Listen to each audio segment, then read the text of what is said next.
Paper என்னன்னா ஏண்டா சட்டையும் பேப்பரும் ஒரே விளையாடா வேலையெல்லாம் முக்கியம் இல்லடா, கிழிக்கிறதாண்டா முக்கியம். கழுத்து பிடிக்க அவனை கழுத்தை திரும்பி கையில கொடுத்துருவேன். யாரு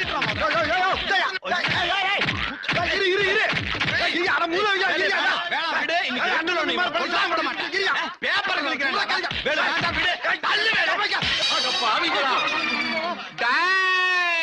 நில்லுங்கடா. எவன்டா என் ஜாடியை உடைச்சவன்? தாடி அதான் விழுந்து உடஞ்சிருச்சுக்கா. நீ பேசாம இரு.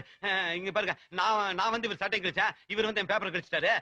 ஜாடி உடைச்சு வந்து தம்பி வேலு கேஷியர். கேஷியர்? ஆமா. வேலைக்கு சொல்லியா? கேஷியர் எதுக்கு அந்த சொல்லிட்டு இருக்கா? இந்த இடத்துல சொல்லி ஆகணும். ஓங்கி இடிச்ச என்ன? ரெண்டு பேரும் சண்டை போறனால வந்து வளைச்சு விட்டேன். அந்த அதிர்ச்சியில தெரியாம விழுந்து உடைஞ்சு. யாரு சண்டை போட்டா? நாங்க ரெண்டு பேரும் அண்ணன் தம்பி மாதிரி இன்னைக்கு கிழிச்சு விளையாடி ஆசைப்பட்டா கிழிச்சு விளையாடுறோம். அப்படியே நாங்க சண்டை போட்டாலும் நீ பொத்திக்கிட்டு போக வேண்டியதானே? நீ ஏன் குறுக்கால வந்து பாட்டுல உடைச்சா? பாவத்தாளி அடமான வச்சு கடை